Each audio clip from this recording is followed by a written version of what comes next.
গল্পের আসবাই অগ্নিলা চ্যানেলে আপনারা শুনছেন আশাপূর্ণা দেবীর লেখা প্রথম প্রতিশ্রুতি। আজ রয়েছে দ্বিতীয় পর্ব। রোদে পিঠটা চিনচিন করছে অনেকক্ষণ থেকে। হঠাৎ যেন হু হু করে জ্বলে উঠল। উহ, বকুল গাছের ছায়াটা দাওয়া থেকে সরে গেছে। বেলা তাহলে কম হয়নি। বিপদে পড়লেন মোক্ষদা, দুহাত জোড়া, অথচ পিঠের কাপড়টা সরে গিয়ে সরাসরি রোদটা পিঠের চামড়ায় লাগছে। নিজে দেখতে পাচ্ছেন না মুগ্ধদা, আর কেউ কাছে থাকলে দেখতে পেত মোক্ষদার হত্তেল রঙা পিঠটার কতকাংশ ফোসকা পড়ার মতো লাল হয়ে উঠেছে। না, তসর থানখানা না পরে ভিজে থানখানা পরে আম তেল মাখতে বসলেই হতো। ভেজে কাপড়ে যেন দেহের দাহ অনেকটা নিবারণ হয়।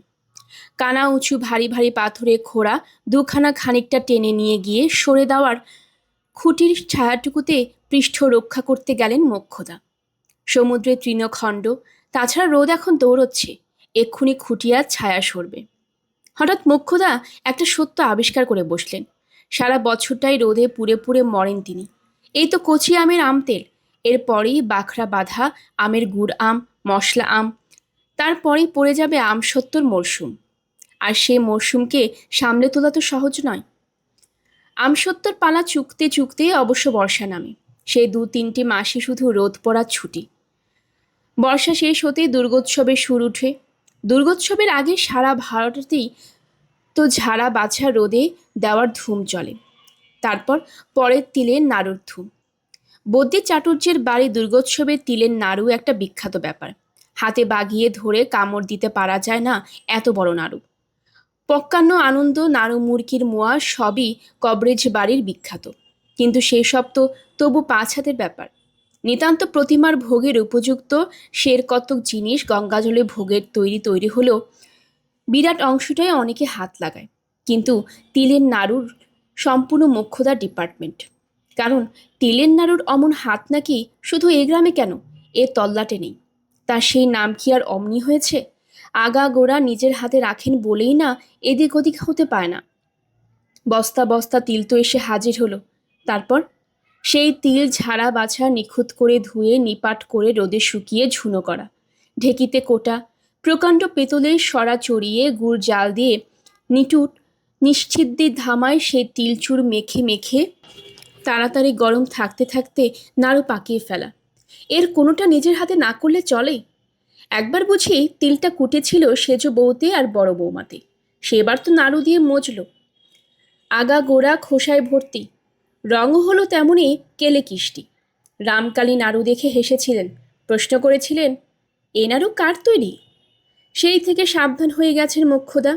ঢেকির গড়ের কাছে কাউকে একটু বসানো ছাড়া আর সব একা করেন। দুর্গাপুজোর রোদে পোড়া তো শুধু তিলেরই নাড়ু নয়, বাড়ি বাড়ি নেমন্তন্নের কথা বলতে যাওয়া, গুরু পুরুতের বাড়ি সিধে দিতে যাওয়া, সে সবও তো মোক্ষদার ডিউটির মধ্যেই। কারণ তিনি ঝিউরি মেয়ে। কাশীশ্বরী কতকটা করেছেন আগে আগে, কিন্তু ইদানিং তিনি রোগে কেমন জবুথুবু হয়ে গেছেন। মাঠঘাট ভেঙে রোদে রোদে ঘুরে কাজ উদ্ধার করার সামর্থ্য নেই। মোক্ষদাই সব করেন, আর দিনে অন্তত 12, 14, 15 স্নান করেন। কেন কে জানে, আজ রোদের কথাটাই বারবার মনে পড়ছে মোক্ষদার। মনে হলো পুজোর ঝঞ্ঝাট কাটতে না কাটতেই তো বড়ির মরশুম। বছরে 12-14 মণ বড়ি লাগে। আঁশ নিরামিষ দুদিকে প্রয়োজনের দায়টা বোহানো হয় এই দিকেই। কারণ বড়িও তো আম কাসুন্দির মতোই শুদ্ধাচারের বস্তু। আর শুদ্ধাচারের ব্যাপারে কাকে দিয়ে নিশ্চিন্ত হবেন মোক্ষদা নিজেকে ছাড়া? বড়ি দিতে দিতে মোক্ষদার হত্তেল রং কালশিটে মেরে যায়। তবে জিনিস যা হয় তাক লাগাবার মতো। ডাক সাইটের হাত। সাবধানীও খুব মোক্ষদা, কাউকে ছুতেই দেন না সাধ্যপক্ষে। বড় বড় তিঝেলে ভরে সরাচাপা দিয়ে সাঙায় তুলে রাখেন, সময় মতো বার করে দেন। কত তার স্বাদ! কুমড়ো বড়ি, খাস্তা বড়ি, পোস্ত বড়ি, তিলের বড়ি, জিরের বড়ি, ঝাল মশলার বড়ি, টকে শুক্তোয় দিতে মটর খেসারির বড়ি, ব্যবহার অনেক। ওরই মধ্যে মূলোর বড়িটা আবার আলাদা রাখতে হয়। মাঘ মাসে পাছে ভুলে খাওয়া হয়ে যায়। মাঘ মাসে মূলো খাওয়া আর গোমাংস খাওয়ায় তো তফাৎ কিছু নেই। খুঁটির রোদটা সরে গেছে, পিঠটা আবার চিনচিন করছে, মনটাও যেন চিনচিন করছে। বড়ি পর্ব সারা হতেই আসে কুল, আসে তেঁতুল।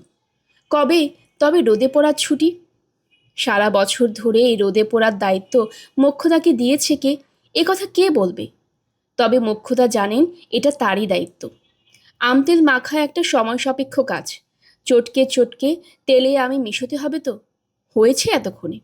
এবার রাই সরষের মিহি গুঁড়ো ছড়িয়ে দিয়ে ক্রমাগত রোদ খাওয়ানো। কোমরটাও টান করে উঠে পড়লেন মোক্ষদা। পিঠে জ্বালা করা জায়গাটায় নড়াচড়া পেয়ে আর একবার হুহু করে উঠল। কিন্তু কি আশ্চর্য, সর্ষে গুঁড়োবার জন্য রান্নাঘরে এসে ঢুকতেই মনটা হু করে উঠল কেন?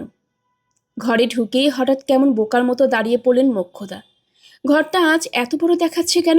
কই, এমন তো কোনোদিন দেখায় না। বরং ভাত বাড়ার সময় পরস্পরের গা বাঁচিয়ে ব্যবধান রেখে ঠাঁই করার তো জায়গারই অকুলানি লাগে। ঘরের মধ্যে তো রোদ নেই, তবু ওই ছায়া শীতল প্রকাণ্ড লম্বা ঘরখানা যেন ওই রোদে খা খা প্রকাণ্ড উঠোনের মতোই ঝা ঝা খা খা করছে। আর সেই খা খা করা ঘরের এক প্রান্তে বড় বড় দুটো উনুন তাদের মাজা ঘষা নিকোনো চুকোনো চেহারা নিয়ে স্তব্ধ হয়ে বসে আছে বহু অকথিত শূন্যতার প্রতীকের মতো। উনুন দুটোকে আজ আগুনের দাহ সহ্য করতে হবে না। ওরা হয়তো এই নিরালা ঘরে স্তব্ধ হয়ে বসে নিজেদের শূন্যতার পরিমাপ করবার অবকাশ পাবে। আজ ওদের ছুটি, আজ এদের একাদশী। মোক্ষদার ছুটি নেই কেন? ঘরের নর্দমার কাছ বরাবর একটা জল ভর্তি ঘড়া বসানো থাকে, নেহাত সময় অসময়ের জন্য। মোক্ষদাই শেষবারে স্নানের পর এনে রেখে দেন। তেল তেল হাতটা ঘড়া কাত করে ধুয়ে নিয়ে মোক্ষদা হঠাৎ আছড়া আছড়া জল নিয়ে সজোরে ছুঁড়ে ছুঁড়ে মারতে লাগলেন। পিঠের রোদে চিনচিনে জায়গাটা জ্বলুনি একটু ঠান্ডা হোক। দূর ছাই, হাত ধুয়ে পুকুরে গেলেই তো হতো। তবু একবার গা মাখা ভিজিয়ে আসা যেত। গায়ের চামড়াটা খানিক ভিজলেও যেন ভেতরের তেষ্টাটা খানিক কমে। একাদশীর দিন তেষ্টা কথাটা মনে আনাও পাপ। এ কি আর জানেন মোক্ষদা? তয় আবার তার মতো বয়স ভাটিয়ে যাওয়া শক্তপোক্ত মজবুত বিধবার। কিন্তু মনে করব না বললেও মনে যদি এসে যায়, সে পাপকে তাড়ানো যায় কোন অস্ত্রে? রোদ লাগলে বসে জ্যৈষ্ঠের দুপুরে তেষ্টা তার জানান দেয় বেশি। কিন্তু উপায় কি? আজকে যে যত রাজ্যের বাড়তি কাজ করবার পরম দিন, আজকের মতন এমন অখণ্ড অবসর আর কদিন জোটে? রায়সর্ষের সন্ধানে কুলুঙ্গিতে তুলে রাখা রঙিন ফুল কাটা ছোট ছোট ছোবা হাড়ির একটা পারলেন মোক্ষদা। সব হাড়িতে একেবারে সম্বৎসরে মশলা ঝেড়ে বেছে তুলে রাখা হয়, আর নিত্য প্রয়োজনে দুটি দুটি বার করে কাঁচা ন্যাকড়ার কোণে কোণে পুটুলি বেঁধে রাখা হয়। শুধু এরকম ও নিত্য প্রয়োজনীয় মূল ভাড়ারে হাত পড়ে। একটা পাথর বাটিতে আন্দাজ মতো সর্ষে ঢেলে নিয়ে শিল পেতে বসে যাচ্ছিলেন মোক্ষদা। হঠাৎ দরজার কাছে শিবজার গলা বেজে উঠল। কালে কালে কি হলো গো? এ যে কোলের চারপো পুড়ল দেখছি। আমাদের ধিঙ্গি অবতার মেয়ের আসপদ্দার কথাটা শুনেছ ছোট ঠাকুরজি? ধিঙ্গি অবতার মেয়ের আসপদ্দার ইতিহাস শোনার আগেই ভাজের আসপদ্দায় রেড়ে করে ওঠেন মোক্ষদা। উঠোনের পায়ে তুমি দাওয়ায় উঠলে সেজ বউ, আর ওইখানে আমার আছাড়ে খোড়া। বলি, তোমার শুদ্ধ যদি এরকম জবন হও। শিবজয় ঈষৎ রুষ্টভাবে বললেন, তোমার এক কথা ছোট ঠাকুরজি, উঠোনের পায়ে দাওয়ায় উঠে আসবো আমি অমনি অমনি? এই দেখো পায়ে গোবর লেগে। হাতে করে এক না এনে পৈঠের নিচে ফেলে সেই গোবর দুপায়ে মারি তবেই না উঠেছি। নিতান্ত পক্ষে পুকুরে নেমে পা ধুয়ে আসা যদি অসম্ভব হয়, তাহলে অনুকল্প হিসেবে এই ব্যবস্থা দিয়ে রেখেছেন মোক্ষদা। তবু সেজ বইয়ের আশ্বাস বাণীতেই তেমন নিশ্চিন্ত হলেন না। সন্দিগ্ধ সুরে বললেন, বলি, গোবরটা নিজেদের তো, নাকি আর কারোদের ঘরে এঁটো কোটা খাওয়া গরুর? শোনো কথা। জেরা থামানোর চেষ্টায় বলে ওঠেন শিবজয়া, তোমাদের উঠোনে আবার অপরের গরু গোবর আসবে কোত্থেকে? কিন্তু থামতে চাইলে কি সব জিনিস থামে? মোক্ষদা জেরাও থামল না। তিনি একটু কটু হাস্যে বলে উঠলেন, ও মালো, আমাদের উঠোনে অন্যের গরুর গোবর আসবে কোত্থেকে? তোমার কথা শুনে মাঝে মাঝে মনে হয় সেজ বউ, তুমি যেন এই মাত্র মায়ের পেট থেকে পড়লে। শিবজয় ননদকে খুব ভয় করলেও তবু ছোট ননদ, তাই বিরক্ত সুরে বলে ফেলেন, নাও বাবা, তোমার কাছে আশাই দেখছি ঝকমারি। গোবিন্দ বাড়ি থেকে ফিরতে পথে আমাদের কীর্তিমান মেয়ের কীর্তির কথা শুনে হাঁ হয়ে গেলাম, তাই থাককে। মোক্ষদা এতক্ষণে একটু নরম হন, প্রায় সন্ধির সুরেই বলেন, কেন, কি আবার করল কে? সত্য বুঝি? তবে আবার কে? শিবজয়া ঔদাসীন্য ত্যাগ করে মহৎ সাহেব পুরনো সুর ধরেন। সত্য ছাড়া আর কার হয়তো বুকের পাটা হবে? হারামজাদি নাকি জটার নামে ছড়া বেঁধে পাড়ায় গোষ্ঠী শুদ্ধ ছেলে মেয়েকে শিখিয়ে দিয়েছে। আর গা শুদ্ধ ছেলে পিলে জটাকে কি জটার মাকে দেখলেই ঝোপে ঝাড়ের আড়াল থেকে শুনিয়ে শুনিয়ে তাই আওড়াচ্ছে। জটার মা তো রেগে গাল দিয়ে সাপ সাপান্ত করে একাকার। শেষ পর্যন্ত সবটুকু শোনবার জন্য ধৈর্য ধরে চুপ করে তাকিয়েছিলেন মোক্ষদা। এবার ভুরু কুঁচকে তীক্ষ্ণ স্বরে বলে ওঠেন, ছড়া বেঁধেছে মানে কি? মানে কি তাই কি আমি আগে বুঝতে পেরেছিলাম? মেয়ে মানুষকে আবার ছড়া বাঁধে বাপের জন্মেও শুনিনি। তারপর পথে আসতে আসতে দেখি এক পাল ছোড়া হিহি করে হাসতে হাসতে বলছে, জটা মোটা পা গোটা, ভেঙচি কেটে আরও সব কত কি পরের ছন্দ বলতে বলতে যাচ্ছে। মোক্ষদা আরও ভ্রু কুচকে বলেন, ছড়া বেঁধেছে সত্য? তবে আর বলছে কি? ওই মেয়ে হতেই এই বংশের মুখে চুনকালি পড়বে। মোক্ষদা এবার শিলটা পাততে পাততে বলেন, রামকালী চন্দর এখন বুঝছেন না, এরপর টের পাবেন যখন শ্বশুর ঘর থেকে ফেরত দিয়ে যাবে। ভেঙচি কাটা ছাড়া বোধ হয় জটা বউ ঠেঙিয়েছিল বলে। তবে না তো কি? বলি, পরিবারকে আবার না মানে কোনো মদ্য? ঢলানি বউ অমনি তিলকে তাল করে দাঁত কপাটি লাগিয়ে পাড়ায় লোক জানাজানি করে ছাড়লেন। জটার মা বলছে, ছোড়াগুলো জ্বালায় নাকি জটা বেচারা ঘরে বার হতে পারছে না। কি গেলো বলো দেখি। মোক্ষদা ঘস ঘস করে শিলে সর্ষে রগড়াতে রগড়াতে বলেন, হাতের কাজটা মিটিয়ে নিয়ে যাচ্ছি আমি বৌমার কাছে, ভালো করে সমঝে দিয়ে আসছি।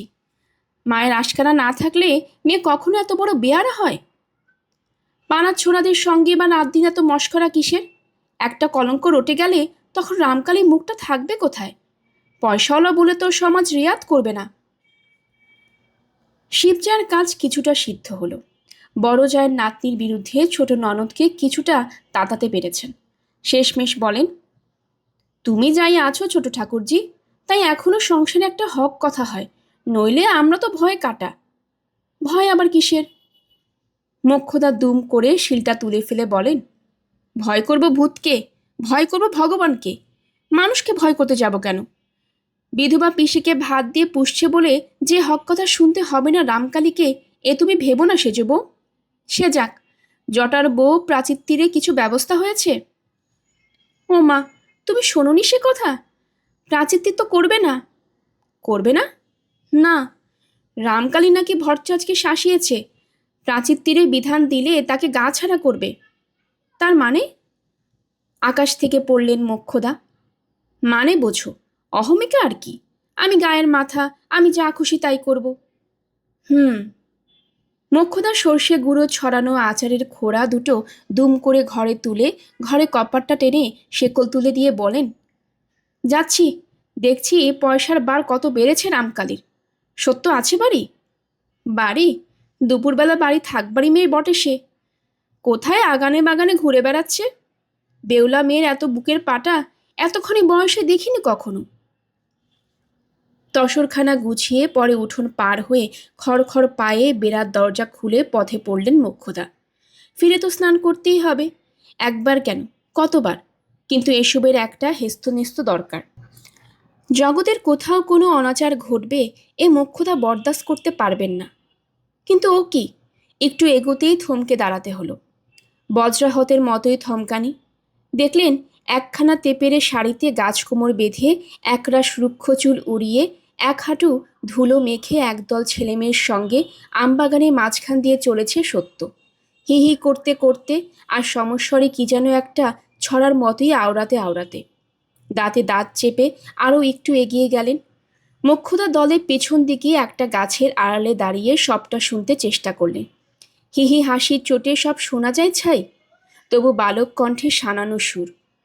আর বারবার উচ্চারণ করছে, কাজে ক্রমশ সবটাই কর্ণগোচর থেকে মর্মগোচর হয়ে যায়। শুনতে পেলেন খাজে খাজে হাসি ছড়ানো সেই ছড়া, জর্দাদা পা গোদা, যেন ভোদা হাতি, বউ ঠ্যাঙানো দাদির পিঠে ব্যাঙে মারি লাথি, জটা জটা পেট মোটা, ভাত মারবার ধাড়ি, দেখব মজা কেমন সাজা, যাও না শ্বশুর বাড়ি। বলতে বলতে চলে গেল ওরা। মোক্ষদা স্তম্ভিত হয়ে দাঁড়িয়ে রইলেন। না, ভাইপোর মেয়ের কবিত্ব শক্তির পরিচয় অভিভূত হয়ে নয়, স্তম্ভিত হলেন এই মেয়ের ভবিষ্যৎ ভেবে। একে তিনি শাসন করতে এসেছেন, এরপরে আর একে শাসন করে শায়েস্তা করবার স্বাদ তার নেই। শুধু এইটে মনে মনে অনুধাবন করলেন, একে নিয়ে চিরকাল জ্বলে পুড়ে মরতে হবে তাদেরই, কারণ শ্বশুরবাড়ি থেকে তো মারতে মারতে খেদিয়ে দেবেই। কাগজের চিলতে মোড়া গোটা কতক ওষুধে বড়ি আঁচলের গিট থেকে খুলতে খুলতে সত্য তার সানানো গলাটাকে কিঞ্চিত নামিয়ে বলল, এই নাও বউ, কি যেন বটিকা। বাবা বলে দিলেন সকাল সন্ধে একটা করে বটিকা পানের রস দিয়ে খেতে, গায়ে বল পাবে। আর গায়ে বল? মনের বল তো সমুদ্রের তলায়। ভয়ে বুক কেঁপে থরথর। জটার বউ কাতর করুণ কণ্ঠে ফিসফিস করে বলে, হে ঠাকুরজি, তোমার পায়ে ধরি, ওষুধ তুমি নিয়ে যাও। ওষুধ খাচ্ছি দেখলে ঠাকুরন আর আমাকে আস্ত রাখবেন না। সত্য গিন্নির মতো গালে হাত দিয়ে বলে, ও মা, শোনো বৃত্তান্ত। দেহ দুর্বল হচ্ছে, মিনি মাগনায় ওষুধ পাচ্ছ, খেলে শাহরি তোমায় মেরে ফেলবে। তুমি যে তাজ্জব করলে গা। দোহাই গো ঠাকুরজি, একটু আস্তে। প্রায় কাঁদো কাঁদো মুখে বলে জটার বউ, তোমার দুটি পায়ে পড়ছি, ঠাকুরনের কানে গেলে পুকুরে ডুবে মরা ছাড়া আর গতি থাকবে না আমার। সত্য এবার একটু গুছিয়ে বসে, বসে অবাক গলায় আস্তে আস্তে বলে, কি শুনলে গো? ওই যে মেরে ফেলা কথা বললে, জানো তো ভাই সমস্ত। মামা ঠাকুর ওষুধ পাঠিয়ে দিয়েছেন, আর সেই ওষুধ আমি খাচ্ছি। ওরে বাপরে, এই দেখো ঠাকুরজি, আমার বুকের ভেতর কেমন তোর ঢেকির পার পড়ছে। জটার বউয়ের ওই ব্যাধের তাড়া খাওয়া হইনের চোখের মতো চোখ আর ঘুটের ছায়ের মতো। পাশুটে রঙা মুখের দিকে তাকিয়ে দেখতে দেখতে হঠাৎ কেমন চিন্তাশীল দেখায় সত্যবতীকে। কিছুক্ষণ চুপ করে থেকে ওষুধগুলো ফের আঁচলে বাঁধতে বাঁধতে বলে, আচ্ছা তাহলে ফেরত নিয়ে যাই। ফেরত? মামা ঠাকুরের কাছে। আর এক ভয়ে বুকের রক্ত হিম হয়ে আসে জটার বউয়ের। আর এবার আর কাঁদো কাঁদো নয়, ভ্যাক করে কেঁদেই ফেলে। ও সত্য ঠাকুরজি, তোমার পা ধোয়া জল খাই, তোমার কেনা গোলাম হয়ে থাকি। ও বড়ি মামা ঠাকুরকে ফেরত দিতে যেও না, ফেরত দিতে যেও না। হঠাৎ সত্য তার নিজের স্বভাবসিদ্ধ হাসি হেসে ওঠে। এই সেরেছে, ব্যারামের পরে দেখছি তোমার ভীমরুতে ধরেছে বউ। শাওরির ভয়ে ওষুধ খাবে না, আবার ফেরতও দিবে না। তবে বড়গুলোকে আমি খেয়ে নেব। দাও তাহলে এক খোঁড়া পানের রস করে দাও, সবগুলো একসঙ্গে গুলে খেয়ে ফেলি। জটার বউ এবার মনের কথা খুলে বলে, শাশুড়ির অসাক্ষাতে ওষুধ খাবার সাহস তার নেই, বলে কয়ে সাক্ষাতে খাবার তো আরই নেই। অতএব অতএব পুকুরের জলে। পুকুরে? সত্য চোখে আগুন জ্বলে ওঠে। বাবার দেওয়া বড়ে স্বয়ং ধনন্তরী, তা জানো? এ বড়ে অপমান করলে ধনন্তরী অপমান, তা জানো? তবে আমি কি করি? ফুপিয়ে ফুপিয়ে কাঁদতে থাকে জটার বউ। সত্যর অবস্থা দেখে কাতর না হয়ে পারে না, একটু ভেবে চিনতে বলে, তাহলে নয় এক কাজ করি, পিসিকেই দিয়ে যাই, বলি বাবা পাঠিয়েছেন। বাবা অবশ্য বলেছিলেন পিসিকে দিস না, তাহলে খেতে দেবে না, ফেলে দেবে। তুতিয়ে পাতিয়ে কাকুতি মিনতি করে বলে যাই। উঠে দাঁড়ায় সত্য, আর সঙ্গে সঙ্গে ওর কাপড়ে একটা খুঁট ধরে হুমড়ে পড়ে প্রায় ওর পায়ে পড়ে জটার বউ। ও ঠাকুরজি, তার চাইতে তুমি আমার গলায় পা দিয়ে মেরে রেখে যাও, আশবটিতে রেখে কেটে যাও মা। সত্য আবার বসে পড়ে, একটা নিঃশ্বাস ফেলে বলে, আচ্ছা বউ, তোমাদের এত ভয় কিসের বলতে পারো? শুধু হাঁটু পর্যন্ত আটফাটা পাগুলোই নয়, জিভে মুখেও ধুলো বেটে যাচ্ছে বেহারাগুলোর। জ্যৈষ্ঠের দুপুর আর দুরন্ত মেঠো রাস্তা, খানিক খানিক পথ তো একেবারে ধুধু প্রান্তর, গাছ নেই, ছায়া নেই। পথ সংক্ষেপের জন্য মাঝে মাঝে মাঠ ভাঙতে হচ্ছে বলেই লোকগুলো যেন আরও একেবারে জেরবার হয়ে যাচ্ছে। চারটে লোক পালা করে কাঁধ বদলে ছুটছে, তবু থেকে থেকে ঝিমিয়ে যাচ্ছে। কিন্তু রামকালীর তো আর এখনই পালকি বেহারাগুলোর ওপর দরদ দেখাবার উপায় নেই।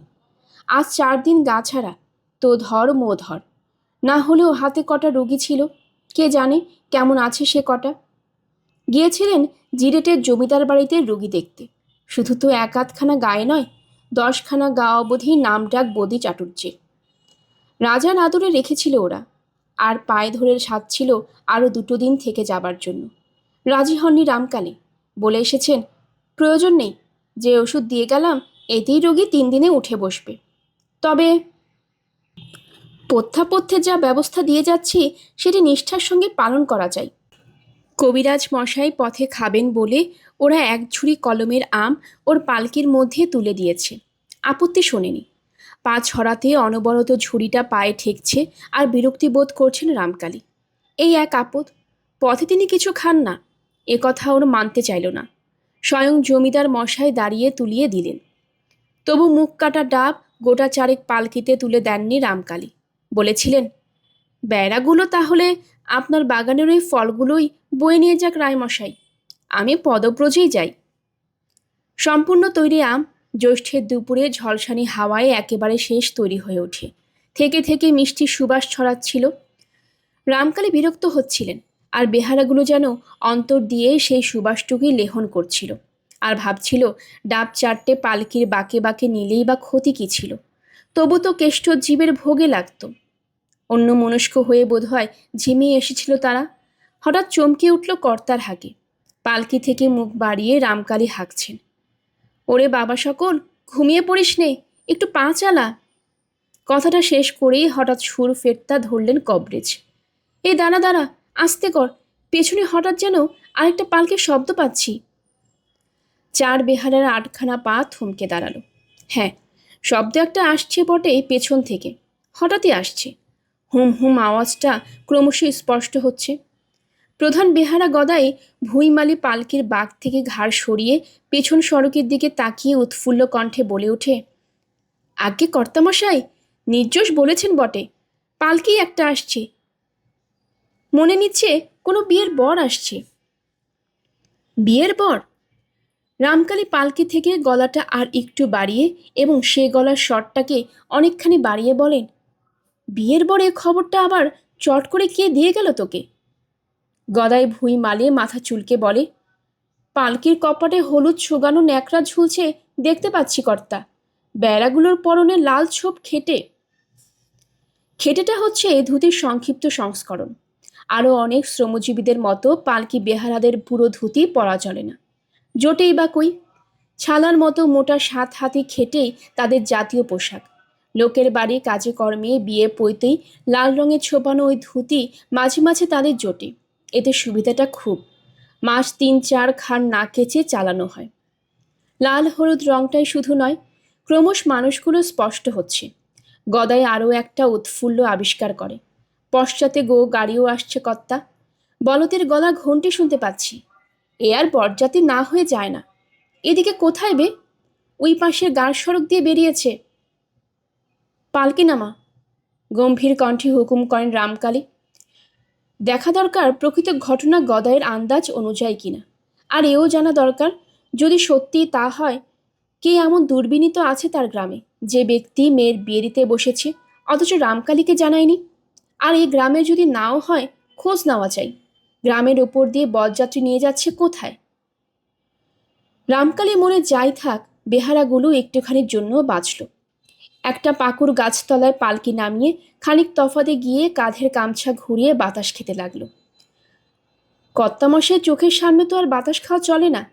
কিছুক্ষণের পরেই দূরবর্তী পালকি অদূরবর্তী এবং ক্রমশ নিকটবর্তী হলো। রামকালী বেরিয়ে পড়ে, কাঁধের মটকা চাদরখানা গুছিয়ে কাঁধে ফেলে রাজোচিত ভঙ্গিতে দাঁড়িয়ে জলদ গম্ভীর কণ্ঠে হাঁক দিলেন, কে যায়? পালকি থামল। না থেমে এগিয়ে যাবার সাধ্য কার আছে এই কণ্ঠকে উপেক্ষা করে? পালকি থামল। বর আর বরকর্তা এতে সমাসীন। বরকর্তার সঙ্গে সঙ্গে কিশোর বরটিও সভয়ে একটু মুখ বাড়ালো। ওই দীর্ঘকায় গৌরকান্তি পুরুষ মাটিতে নেমে দাঁড়িয়ে, অতএব কে পালকি চড়ে বসে থাকতে পারে তার সামনে? সে পালকি থেকেও নামলেন বরকর্তা। করজোরে বললেন, আপনি আজ্ঞে। রামকালীর কিন্তু তখনও ভ্রু কুঁচকেছে। তীক্ষ্ণ দৃষ্টির সরসন্ধান চলছে পালকির মধ্যে। অভ্যাসবশতই 2 হাত তুলে প্রতি নমস্কারে ভঙ্গিতে বললেন, আমি রামকালী চাটুর্যে। রামকালী চাটুর্যে? ভদ্র সন্তান বিহব্বল হয়ে না আত্মগত না প্রশ্নসূচক কেমন যেন আলগাভাবে উচ্চারণ করলেন, কবরেজ? হ্যাঁ। ছেলেটির কপালে চন্দন দেখলাম, মনে হলো বিবাহ নাকি? সে ভদ্রলোক রামকালীর চাইতে ছোট না হলেও বিনয়ী কীটাণুকিটির মতো ছোট হয়ে পায়ের ধুলো নিয়ে বলেন, আজ্ঞে হ্যাঁ, ও কি পরম ভাগ্য আমার যে এই শুভযাত্রায় আপনার দর্শন পেলাম। রামকালী দৃষ্টির সেই সরসন্ধান বন্ধ হলো না, তবু মৃদু হেসে বললেন, চেনে না আমায়? আহা হা, আপনাকে চেনে না এর তল্লাটে এমন অভাগা কে আছে? তবে নাকি চাক্ষুষ দর্শনের সৌভাগ্য ইতিপূর্বে হয়নি? রাজু, বেরিয়ে এসে পায়ের ধুলো নাও। থাক থাক, বিয়ের বর।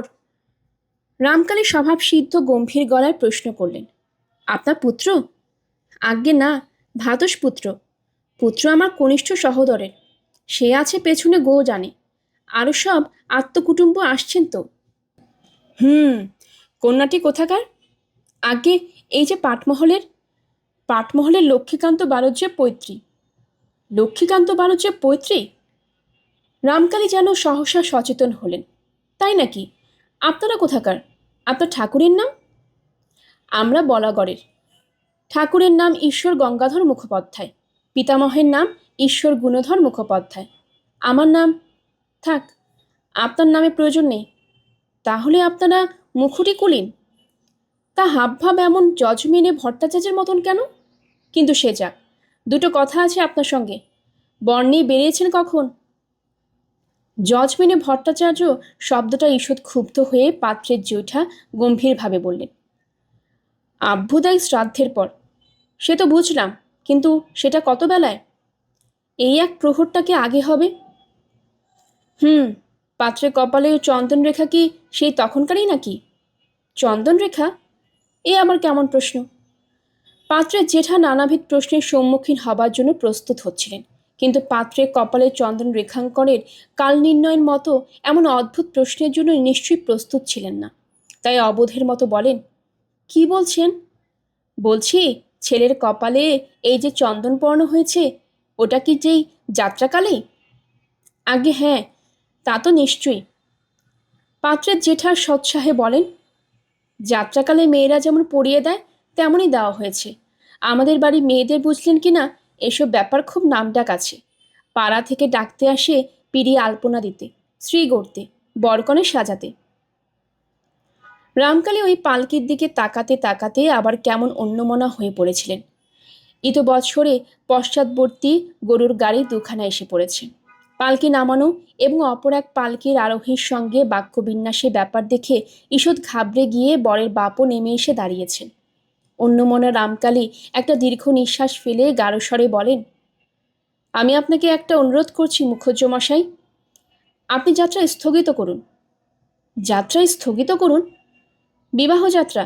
হাঁ করে তাকিয়ে থাকেন বরের জেঠা আর বরের বাপ। লোকটা পাগল না শয়তান, না কোনের বাড়ির সঙ্গে গভীরতম কোনো শত্রুতা আছে?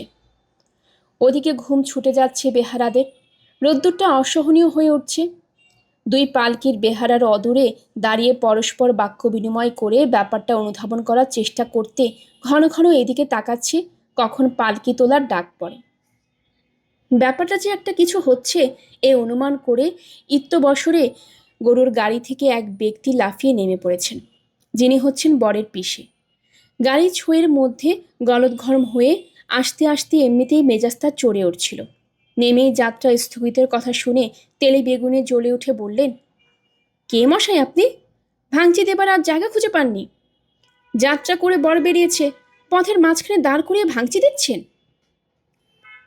মুখুজ্জেস ভ্রাতৃদ্বয় ভগ্নিপতির এ হেন দুর্বিনয় বিচলিত হয়ে তাড়াতাড়ি বলে ওঠেন, আহ, গাঙ্গুলি মশাই, কাকে কি বলছেন?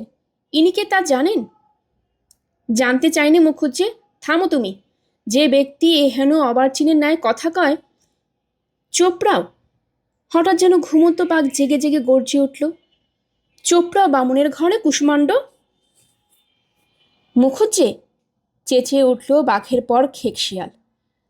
দাঁড়িয়ে অপমানিত হবার জন্য তোমার ছেলে বিয়ের বরযাত্র হয়ে আসেনি। এটি বোধ হয় তোমার কোনো বড় কুটুম, তাই একে নিয়ে বিয়ে দাওগে, আমি চললাম। আহা হা, করেন কি গাঙ্গুলি মশাই? ইনি হচ্ছেন আমাদের সাতখানা গায়ের মাথা, কবিরাজ চাটুর্য মশাই। অবশ্যই অনিবার্য কোনো কারণে ইনি যাত্রা স্থগিতের আদেশ।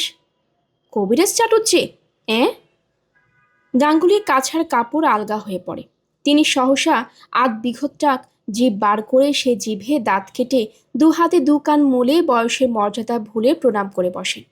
রামকালী প্রণামরতের প্রতি দৃকপাত মাত্র না করে সমান স্থৈর্যের সঙ্গে বলেন, হ্যাঁ, অনিবার্য কারণেই বলছি মুখুজ্জে মশাই, যাত্রা স্থগিত রাখুন, নইলে অকারণ আপনাদের পুত্রের বিবাহ যাত্রা স্থগিত রাখতে বলবো এমন অবার্চিন সত্যি আমি নই।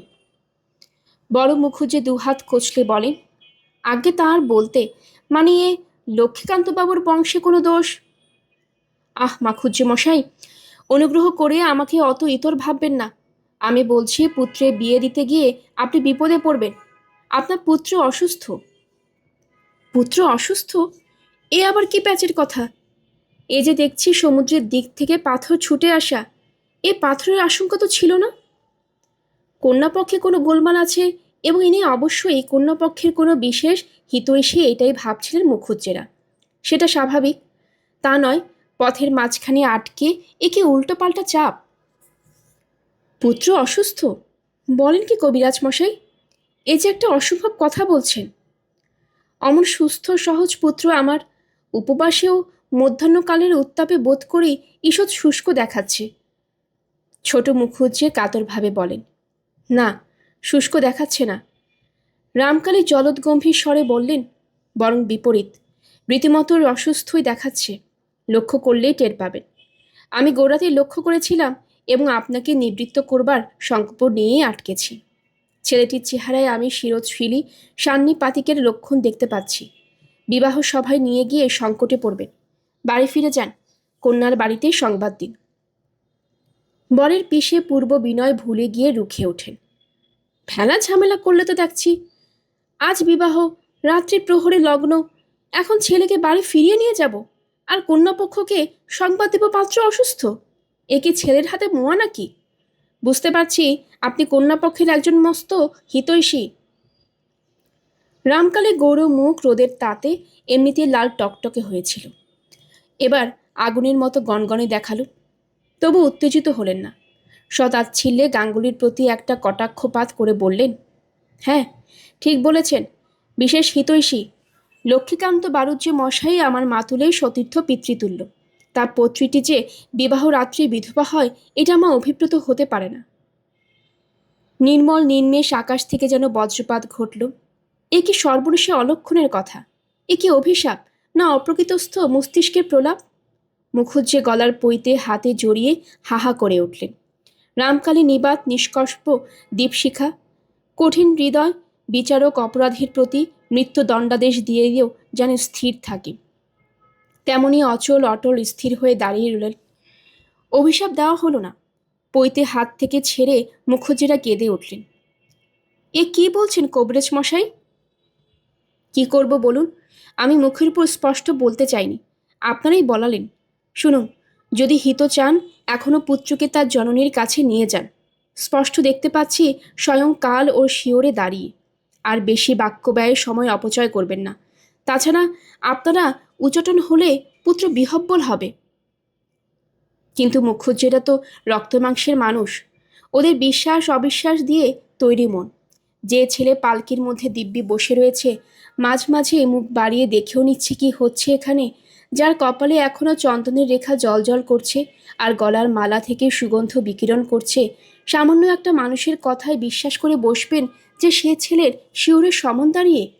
আর সেই কথায় বিশ্বাস করে একটা নিরীহ ভদ্রলোককে মরণান্তক সর্বনাশের গহ্বরে নিক্ষেপ করে মুড়ের মতো যাত্রা করা বর নিয়ে ফিরে যাবেন?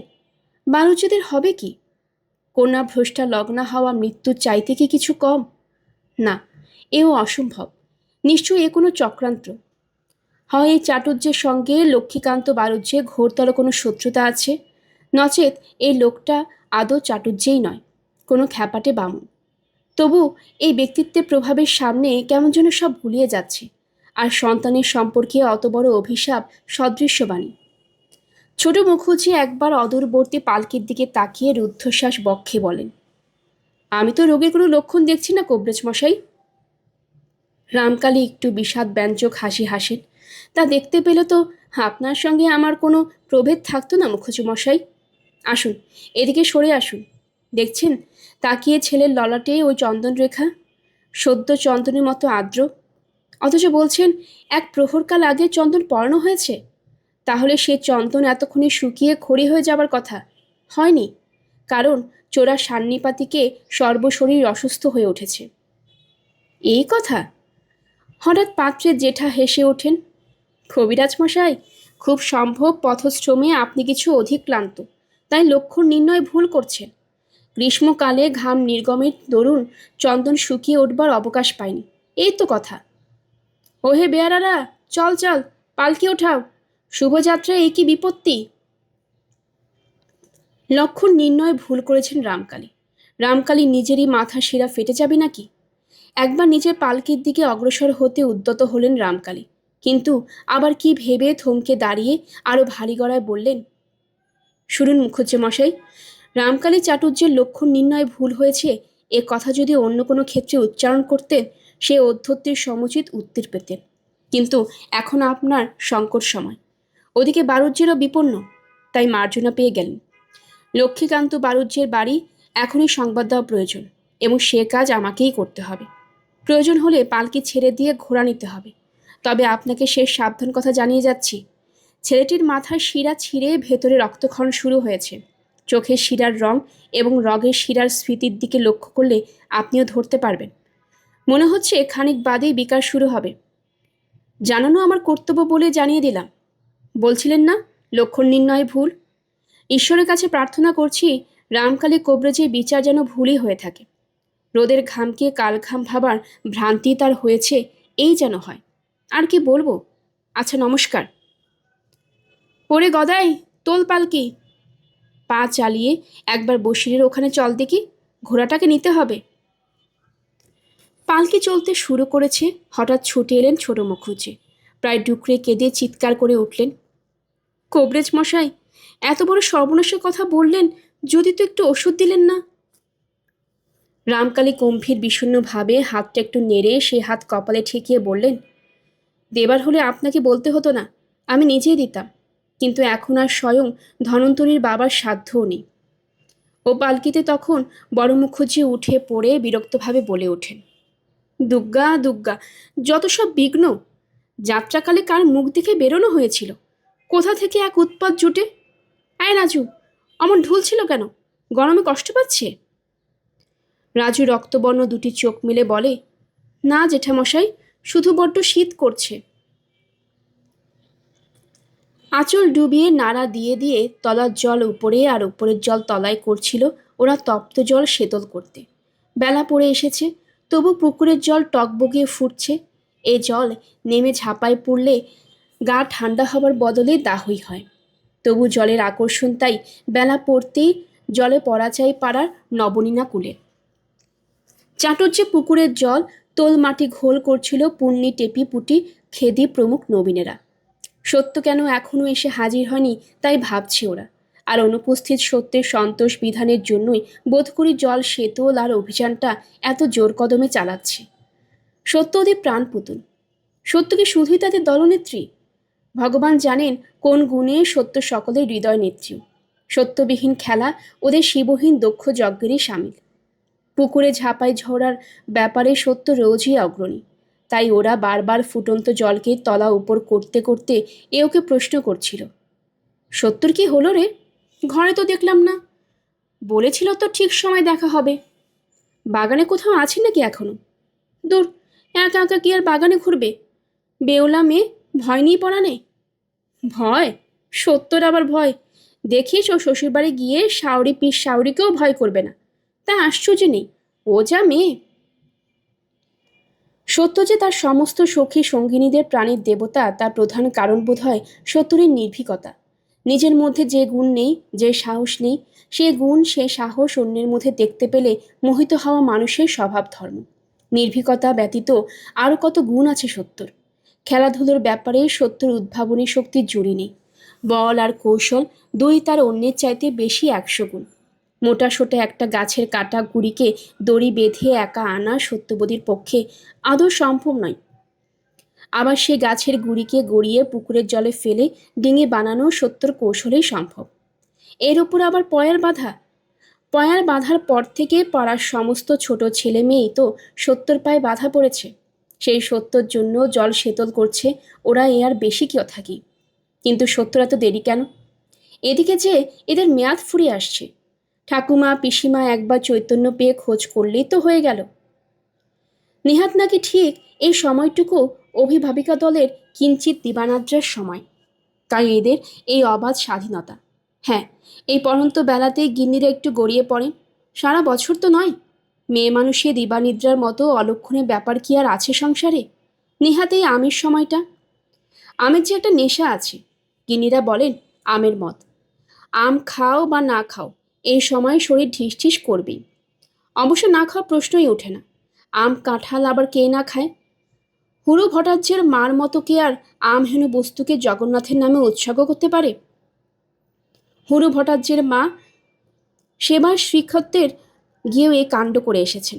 ক্ষেত্র করার পর জগন্নাথকে ফল দিতে হয় বলে আম ফলটি নিয়ে এসেছেন। মনের আক্ষেপে সেবার হরু ভট্টাচার্য আম বাগান বেচতে চেয়েছিলেন। বলেছিলেন, মার ভোগে যদি না লাগলো তো আম বাগানে আমার দরকার। তা ভট্টাচার্যের মা ছেলেকে হাতে ধরে বুঝিয়ে ঠান্ডা করেছিলেন। বলেছিলেন, বাবা, আজন্মকাল তো খেয়ে এলাম, তবু খাওয়ার লালসা ঘোচে না। তাই বলি যে দ্রব্যেতে এত আসক্তি, সেই দ্রব্যে জগন্নাথকে উৎসর্গ করব। তাই বলে তুই বাগান নষ্ট করবি? ছেলেপুলে খাবে না? ছেলেপুলে বুড়ো যুবক আমের ভক্ত সবাই। আমের মরশুম দিনে 1 কুড়ো 1.5 কুড়ো আম খাওয়া তো কিছুই না। অবশ্য সব আম সবাই খায় না, অর্থাৎ পায় না। সংসারের সদস্যদের শ্রেণী হিসেবে আমের শ্রেণী হিসেব করে ভাগ হয়। কর্তাদের নৈবেদ্যে লাগে জোর কলম, গোলাপ খাস, খিরসাপাতি, নবাব পছন্দ, বাদশাভোগ, ঢাউস ফজলি ইত্যাদি। গিন্নিদের জন্য সরানো থাকে পেয়ারা ফুলি, বেলসুবাসী, কাশের ছিনি, সিঁদুর মেঘ। আঝি বৌঝি ছেলেপুলোদের ভাগ্যে জোটে রাশিরাম। তা রাশি রাশি না পেলে যাদের আশ মিটবে না, তাদের জন্য রাশির বরাদ্দ ছাড়া আর কি বরাদ্দ হতে পারে? বাড়ির ঝুড়ি ঝুড়িতেই থাকে ওদের আশা মেটে। দুবেলায় জল খাবার ঝুড়িতে তো পায়। কারণ গিন্নিরা প্রকৃতির এই দাক্ষিণ্যের সময় মুড়ি ভাজা পর্বটি থেকে কিঞ্চিত রেহাই পান। কিন্তু হলে কি হবে? বাড়ি থেকে মধুকুলকুলি আমের পাহাড় শেষ করে ওরা তক্ষুনি ছোটে হয়তো, বা বউ পালানে কি বাদর ভেবাচাকা আমের বাগানে। বাঘা তেঁতুলের বাবা জাতীয় সেই আমগুলি পার করার সহায় হচ্ছে মুঠো মুঠো নুন। অবশ্যই তা উচ্চ হলেও বস্তুটা সংগ্রহ করতে বালক বাহিনীকে বিশেষ বেগ পেতে হয়। কারণ ওর আশ্রয়স্থল যে একেবারে রান্না ভাড়ারে, যা নাকি সম্পূর্ণ গিন্নিদের এলাকা। আর যে গিন্নিরা হচ্ছেন একেবারে সহানুভূতিতার প্রতীক। ছেলেপুলেদের সব কিছুতে তো তারা খহরগ্রস্ত। নুন একটু চাইতে গেলেই প্রথমটা একেবারে তেড়ে মারতে আসবেন জানা কথা। তবে নাকি ছেলেগুলোর খুব ভাগ্যের জোর যে প্রায় সব সময় ওরা ওনাদের অস্পৃশ্য। কাজে মারতে আসলে মারতে পারেন না। তারপর বহুবিধ কাকুতি মিনতির পর যদি বা দেবেন তো সে একেবারে সোনার ওজনে দেবেন, আর সঙ্গে সঙ্গে বলবেন, যাচ্ছিস তো টক বিষ আমগুলো গিলতে, ঘরে আর তো খায়, তবু আঁশ মেটে না গো। কি রাক্ষসে পেট গো, কি লক্ষ্মী ছাড়া দিশে। মরবি মরবি, রক্ত আমাশা হয়ে মরবি, সবগুলো একসঙ্গে মনসতলায় যাবি। যত সব পাপগুলো একত্তর জুটেছে।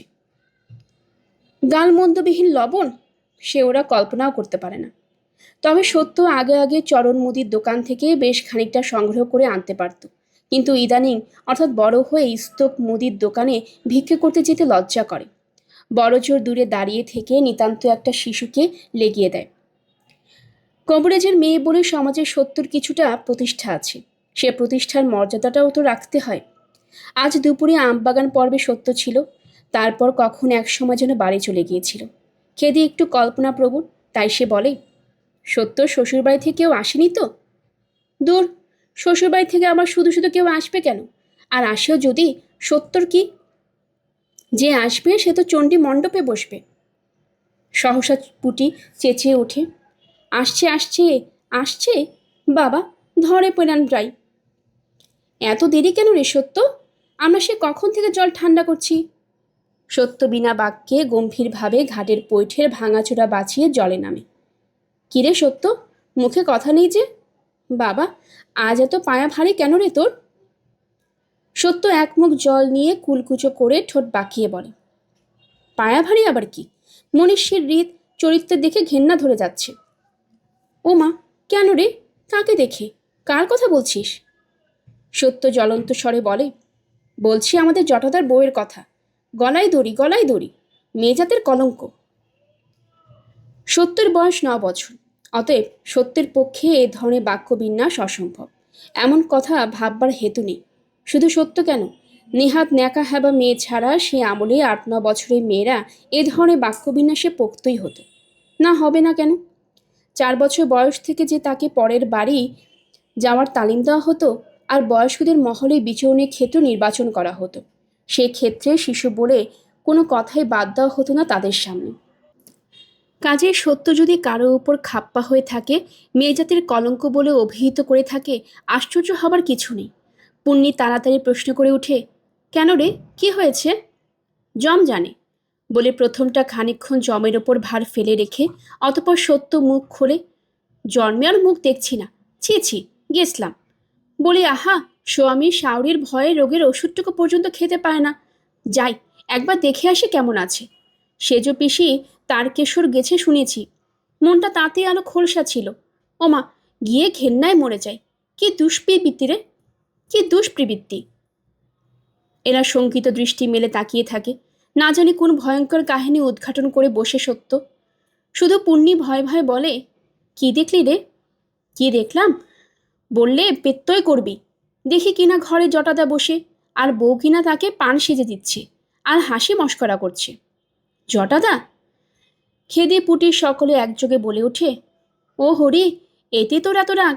শাওরি বাড়ি নেই, তাতেই বুকের পাটাটা বেড়েছে আর কি। বুকের পাটা বেড়েছে বলে পান সেজে খাওয়াবে, হাসি মস্করা করবে? সত্য যেন ফুলতে থাকে। পুণ্যি আরও ভয়ে বলে, তা পরপুরুষ তো আর নয়, নিজের স্বামী, নিজের স্বামী। সত্য ঝটপট বার দুই কুলকুচো করে বলে, খ্যাংরা মারো অমন স্বামীর মুখে। যে স্বামী লাথি মেরে জমের দক্ষিণ দৌড়ে পাঠায়, তার সঙ্গে আমার হাসি গপ্প? গলায় দিতে জড়ি জোটে না। আবার আমায় কি বলছে জানিস? আমার স্বামী আমায় মেরেছে, তোমায় তো মারতে জানি ঠাকুরজি। তোমার এত গায়ে জ্বালা কেন যে ছড়া বেঁধে গালমন্দ করতে আসো? এরপর আবার আমি ওর মুখ দেখব? আঁচলটাকে গা থেকে খুলে জোরে জলের উপর আশ্রাতে থাকে সত্য। সখী বাহিনী কিঞ্চিত বিপদে পড়ে। ওর অভিযুক্ত অস্বামিনীকে খুব একটা দোষ দিতে পারে না, কারণ স্বামী একদা একদিন বেদম মেরেছে বলে যে জন্মে আর সে স্বামীকে পান সেচে খাওয়ানো চলবে না, এতটা কঠোর ক্ষমাহীন মনোভাব তাদের পক্ষে আয়ত্ত করা শক্ত। অথচ সত্যর কথা প্রতিবাদ চলে না, সত্যর কথা সমর্থন না করলেও চলে না। কিন্তু ও কি, ও কিসের শব্দ? হঠাৎ বুঝিয়ে ওদের বিপদে রক্ষা করলেন মধুসূদন। পুকুর পাড়ের রাস্তায় তালগাছের সারির ওদিকে যেন অসুখুর ধ্বনি ধ্বনিত হলো। ঘোড়ার খুরের শব্দ না? ঘোড়া চড়ে কে আসে? পুণ্যি তরবর করে ঘাটে উঠে গিয়ে দেখে পরিত মরি করে ছুটে আসে। সত্য, মেজদা! মেজদা অর্থাৎ রামকালী। সত্য অবিশ্বাসের হাসি হেসে মুখ ভেঙিয়ে বলে, স্বপ্ন দেখছিস নাকি? বাবা না জিরেটে গেছে? আহা, তা সেখানে তো আর বাস করতে যায়নি, আসবে না? ইতবৎসরে ক্ষুরধ্বনি একবার কিছুটা নিকটবর্তী হয়ে ক্রমশ দূরবর্তী হয়ে যায়। সত্য গলা বাড়িয়ে একবার দেখতে চেষ্টা করে, তারপর নির্লিপ্তভাবে বলে, যেমন তোমার বুদ্ধি, বাবা বুঝে ঘোড়ায় চড়ে জিরেটে গেছিল, নাকি পালকিটা মাঝ রাস্তায় ঘোড়া হয়ে গেল? পালকি? তাও তো বটে। পুণ্যি দ্বিধাযুক্ত স্বরে বলে, আমি কিন্তু সদ্য দেখলাম মেজদা আর মেজদা ঘোড়াটা বাড়ির দিকে তো গেল।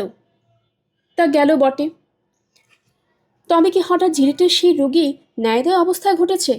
তাই হঠাৎ কোনো মোক্ষম ওষুধের দরকার পড়েছে, যার জন্য পালকি রেখে ঘোড়ায় চড়ে ছুটে আসতে হয়েছে চিকিৎসক রামকালীকে?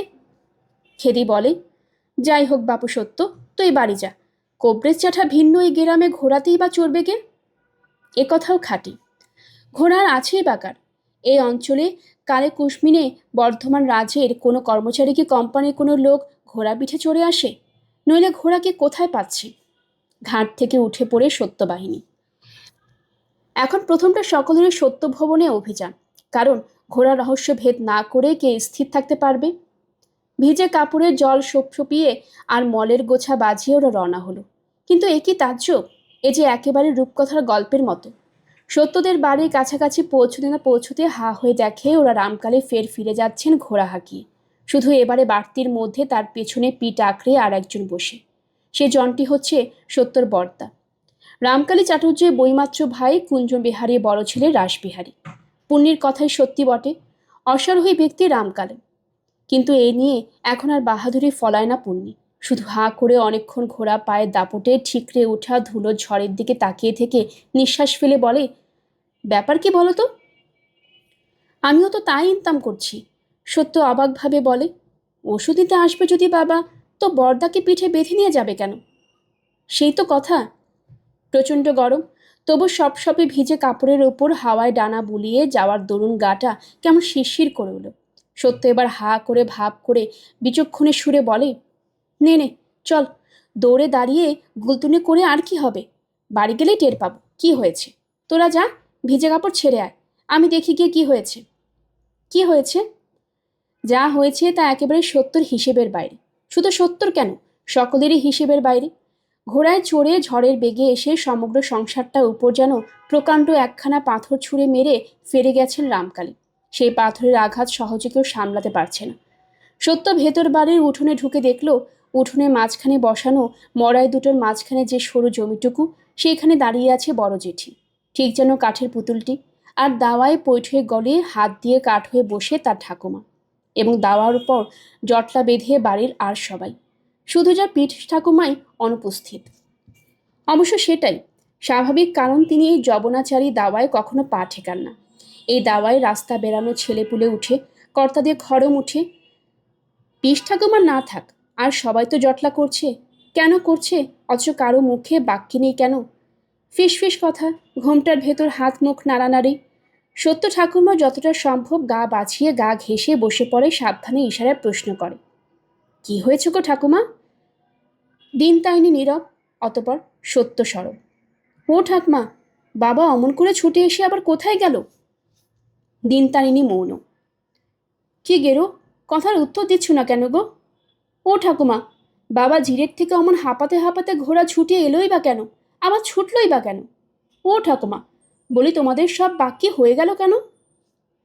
একবারও দিন তারিণীর ঠোঁট নড়ে না, তবে ঠোঁট নাড়েন তার শেষ যা শিবজায়া। শুধু ঠোঁট নয়, সহসা পা মুখ সব নড়িয়ে তিনি বলে ওঠেন, বাকি হরে যাবার মতন কাণ্ড ঘটলে আর হরবে না? তোর বাবা যা অভাবিনী কাণ্ড করে গেল। বাবা বাবা খুলে বলোই না স্পষ্ট করে, বাবা জিরের থেকে ঘোড়া খুঁটিয়ে এসে তক্ষুনি আবার কোথায় গেল? ও, তবে তো দেখিয়েছিস, তবে আর ন্যাকা ছাড়ছিস কেন? রাসুকে নিয়ে গেল তোর বাবা যে দিতে। বিয়ে দিতে? ধেত! সত্য পরিস্থিতি মর্যাদা ভুলেই হিহি করে হেসে গড়িয়ে পড়ে। আহা, আমার যেন ন্যাকা পেয়েছে সেজু ঠাকুমা, তাই পাগল বোঝাচ্ছে। বর্দার বুঝি বিয়ে দিতে বাকি আছে? বলে ছেলের বাবাই হয়ে গেল বর্দা।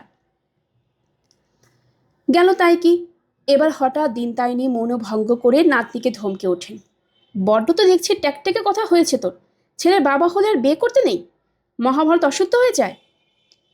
সত্য উত্তর দেবার আগে শিবজয়ের সাংসারিক মাত শোনায় ভুলে ফস করে বড়জয়ের মুখের ওপর বলে বসেন, মহাভারত অশুদ্ধর কথা হচ্ছে না দিদি, তবে এও বলি, রামকালী যে একেবারে কাউকে চোখে কানে দেখতে দিলে না, চিলের মতো ছো মেরে নিয়ে গেল ছেলেটাকে, মানুষ পোয়াতে বউটা, যাত্রাকালে স্বামীকে একবার দূর থেকে চোখে দেখাটুকু পর্যন্ত পেল না।